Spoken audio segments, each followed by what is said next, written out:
Could you please introduce yourself and your program?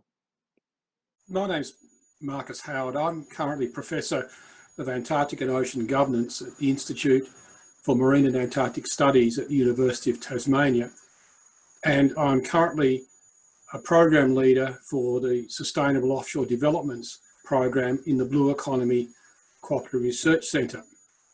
It's a great opportunity to discuss with you aspects relating to the way we are using and managing our significant marine domain and some of the challenges and opportunities that come from this opportunity. And it's equally relevant at this to discuss this in terms of the Science Week theme that's, that you are engaging with. So I really appreciate the chance to talk with you. My background is as a political scientist. So I'm not a traditional scientist in the sense of physical or biological sciences. My background and training are in the social sciences, moving into international relations and law, but also a deep understanding of Australian government policy making and practices. I've had opportunities over the last 3 decades to work both in Australia and overseas, and have been an advisor and consultant to Australian governments, both in Canberra, but also at the state level, but also working for the United Nations Food and Agriculture Organisation, as well as having positions and linkages with a number of international organisations and universities. What is your research about? My research really focuses on the way in which we, as Australians, manage a vast marine domain, an area of ocean that is twice the land mass of the Australian continent. It's unbelievably large, 16 million square kilometres of ocean, as opposed to about 8 million square kilometres of land. And this marine domain stretches from the tropics right through to the deepest latitudes of the Southern Ocean. We manage this domain within a complex array of international and national laws and policies. And so in a sense, my work as a political scientist helps our teams and my colleagues understand the way in which Australia is obligated to act and behave in its stewardship, as well as its resource utilisation of these areas. In the Blue Economy CRC, my work and that of my colleagues in the Sustainable Offshore Developments program is to help facilitate understanding of the management responsibilities and arrangements governing developments in our offshore zones related to, in the first instance, emerging developments in aquaculture, and then secondly, integrating that with renewable energy developments. Really exciting opportunities, very much what is called the blue frontier.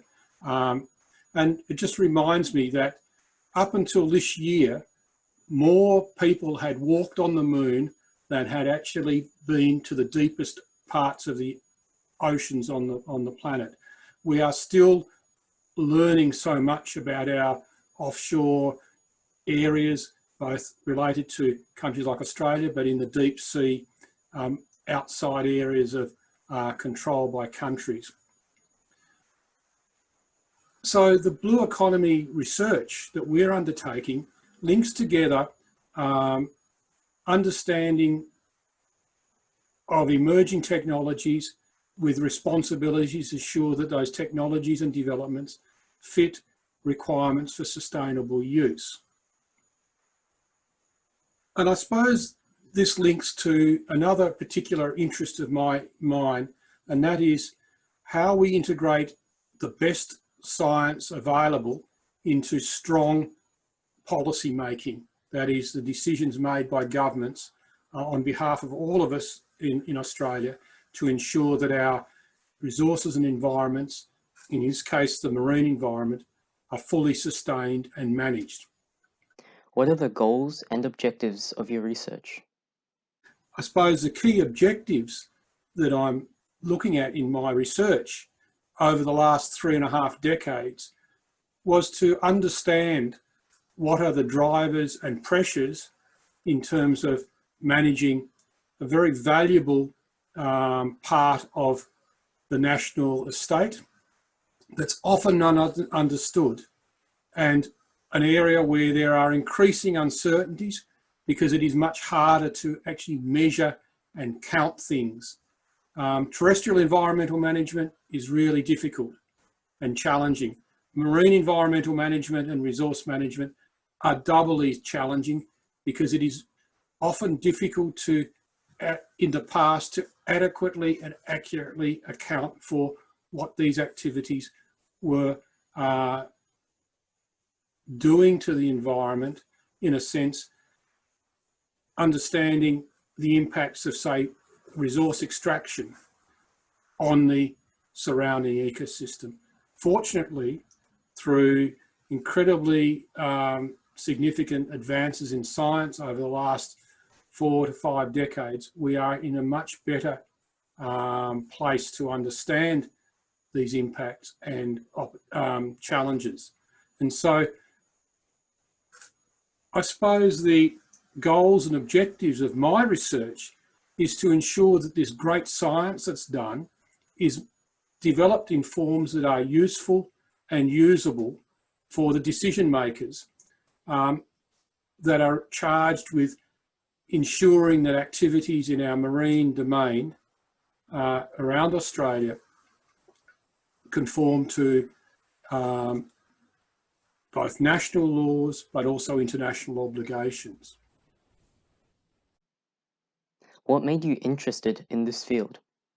My interests in this field began when I was a student, a university student. Like most of us around living on the coast in Australia, I'd grown up spending my summers at the beach, on the coastline, fishing, sailing, swimming. I came to university and was very fortunate to be working with people who were interested in the way in which Australia was managing its ocean and Antarctic interests. It was one of the few groups in Australia at the time outside the natural and physical sciences working on these challenges.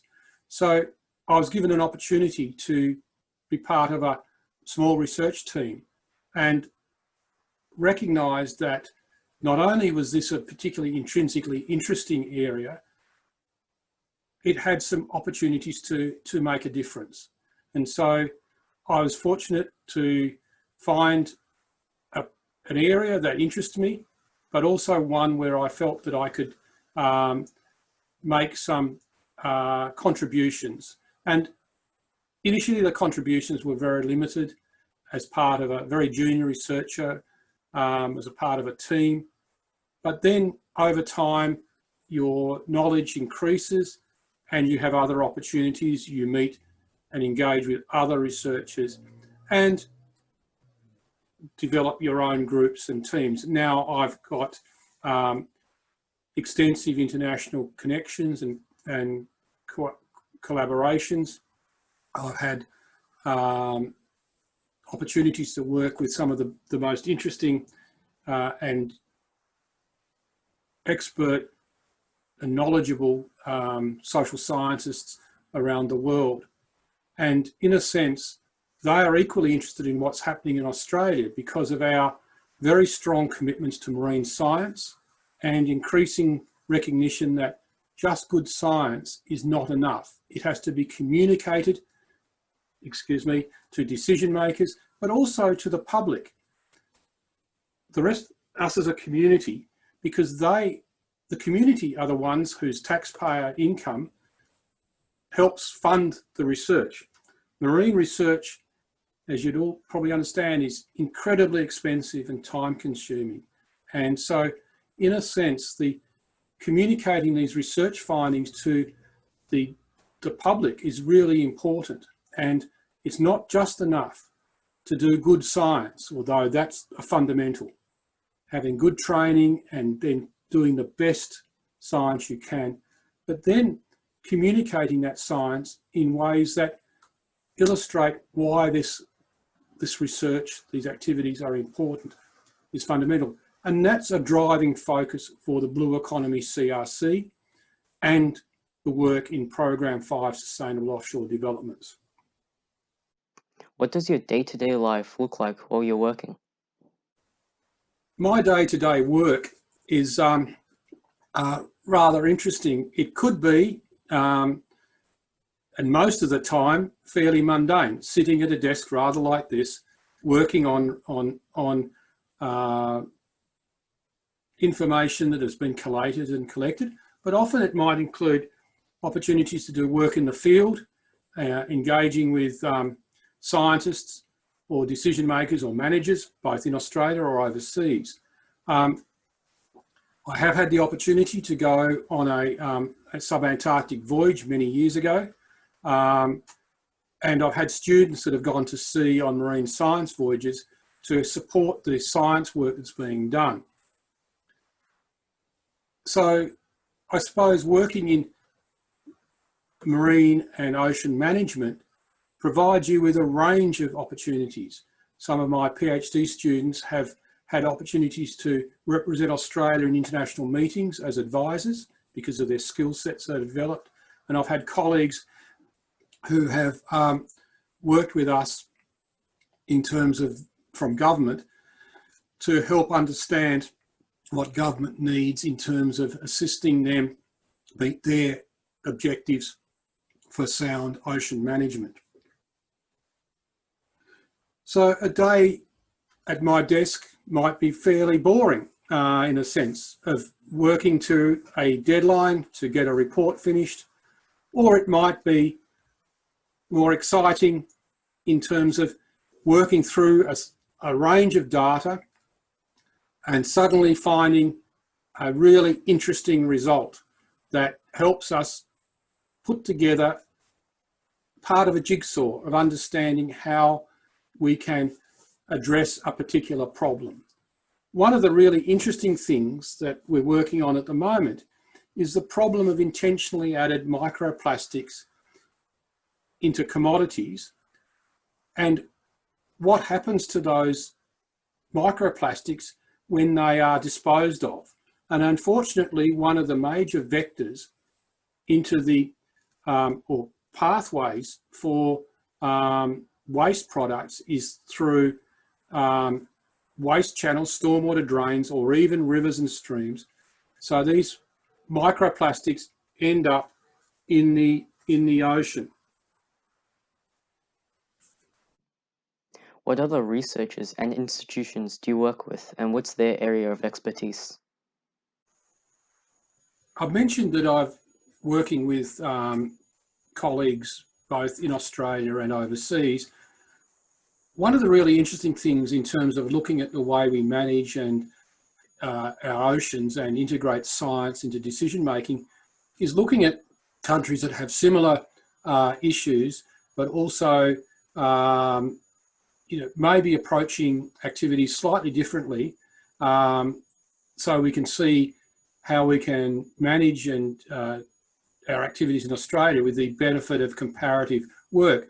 And so I've done a lot of work looking at with colleagues in Canada that it's a very similar political system to Australia, but with some major differences in which level of government is responsible for the oceans, but nonetheless opportunities to provide insights from, again, a country with a strong maritime tradition and responsibilities and very good science and commitments to environmental stewardship in the oceans.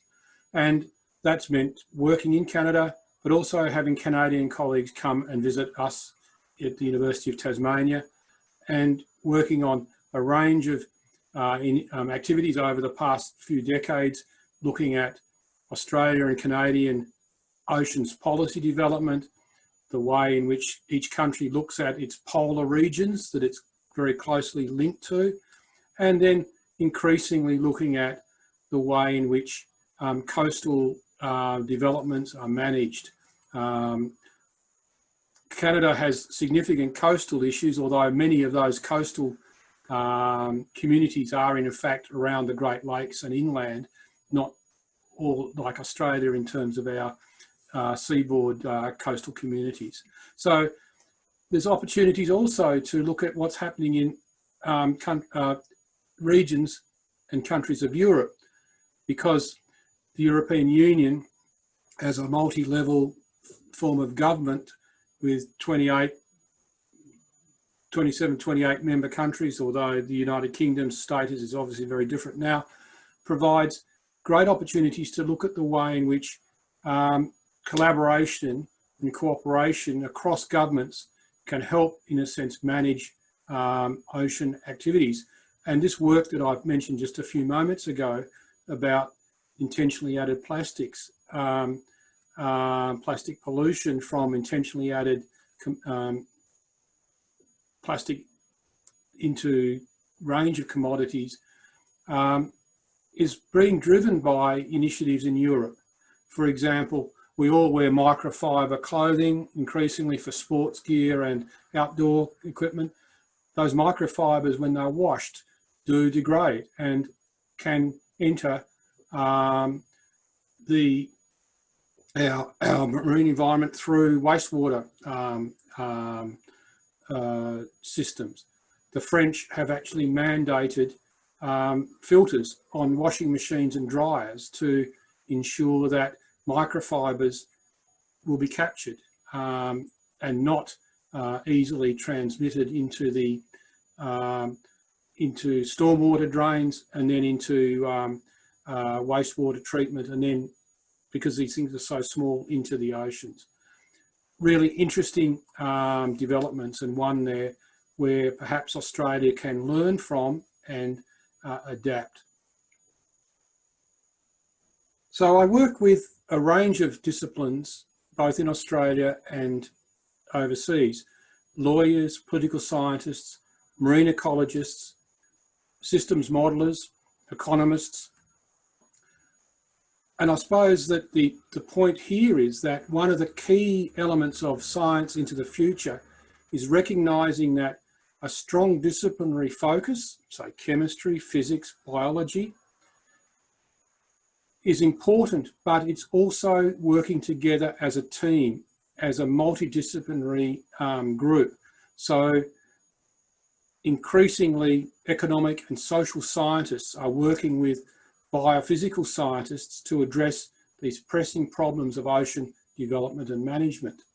And so the opportunities for the future are, I think, immense in terms of moving away from a very narrow focus on, oh, this is a problem of physics or this is a problem of chemistry, to actually recognising that your training in physics or chemistry can help bring together disciplinary knowledge, but also working with other scientists and social scientists, you can address the big challenging problems that we're facing, that are multifaceted and are not able to be managed by a single discipline by itself.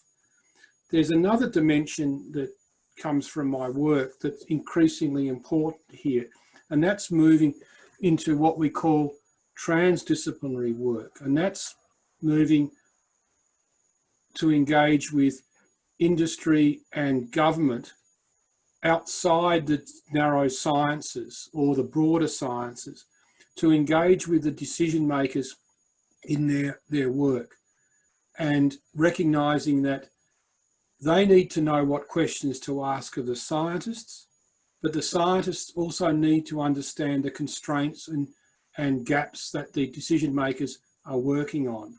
And often we see some of the problems of managing our marine environment relate to this disconnect between understanding what the managers need and their communication to the scientists about what sorts of research are needed to help them with their big questions.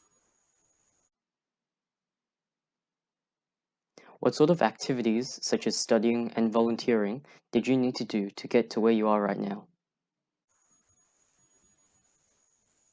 Now, switching back a little bit to how did I get to my position, I think it's probably, if I look back, it's taking opportunities and being able to accept the challenge of moving into sort of projects and being able to recognise that you needed to continually upskill yourself and work learn from people, and in a sense be not afraid of approaching experienced scientists to act as mentors and support people. I mean, I've been very fortunate in my career. It's getting towards the end of my formal employment time, in a few years' time, that I've had fantastic support, and I'm hoping that I'm doing that for helping provide that support for the early career researchers and research students that are working in our research group. I think there are opportunities that I would encourage any of you to look at. In your local community, there are many citizen science groups around that are volunteer groups, land care, coast care groups, river care, that you can get an enormous amount of enjoyment, but also knowledge from working with people in the community and contributing very significantly to the increasing knowledge base of the community that you are actually operating in. And so look around you and your community and put your hand up. And even within the school environment, and I know a number of you this year, it's been a really challenging time for this, but the school environment provides opportunities for activities that you can develop skills that when you leave school will stead you in good stead. So I suppose my experience has been one where take every opportunity and option that's there. Sometimes you'll find that over the years that what seemed to be a fairly odd decision and almost like a sliding doors moment in that modern metaphor, the door opens and you have an opportunity, and it can lead into wonderful places. I've been fortunate because of the early training and recognition of the benefits of engaging in ocean management has provided with opportunities, but these opportunities are increasingly available and are there, and I really encourage you to grab them with both hands and make the most of it. There'll be some things that don't work out, and there'll be some challenges along the way, but it's all about learning and enjoying the activity. What advice do you have for aspiring scientists and engineers?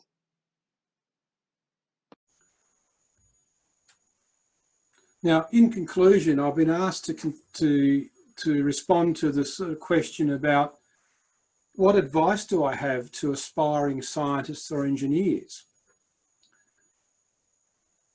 My advice follows on from what I've previously said, and that's really to make the most of the opportunities that are available to you. Work hard. identify your interests and work on those.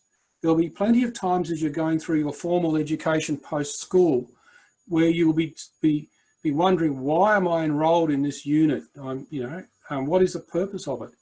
Stick with them, but find your niche, find an area that interests you and develop those skills. Work hard on your areas of strength, but also identify areas that you might need more working. My area of weakness is statistics, and I'm fortunate that I'm surrounded by young, bright statisticians that can give me tutorials in the when I need to refresh my knowledge.